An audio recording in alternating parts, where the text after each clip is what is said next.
থেকে কচুর শাকটা কাটিয়ে নিয়ে আসা হয়েছে। আমি করব ছোলা দিয়ে, আজকে নিরামিষ করব। চলো দেখাচ্ছি কীভাবে কি করব। নিয়ে নিয়েছি সেদ্ধ করার জন্য, নুন দিয়ে দেব আর হলুদ দিয়ে দেব। হলুদ গুঁড়ো, সামান্য পরিমাণে নুন, 1 চামচ জিরের গুঁড়ো, 1/2 চামচ হলুদ গুঁড়ো, আদাটা আমি পেস্ট করে নেব। কচুর শাকটা সেদ্ধ করা হয়ে গেছে আমার।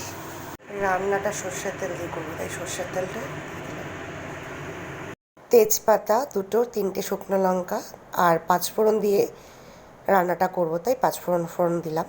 আর আদা বাটা ওটাও দিয়ে দিলাম। জিরের গুঁড়ো, হলুদ গুঁড়ো ওটা দিয়ে নাড়াচাড়া করে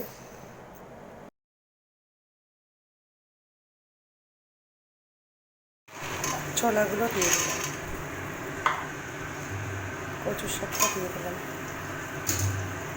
নাড়াচাড়া করতে হবে। ঢাকা দিয়ে দেবো সেদ্ধ। সামান্য পরিমাণে চিনি, আমি নুন দিয়ে সেদ্ধ করেছি বলে আর নুনটা দিলাম না।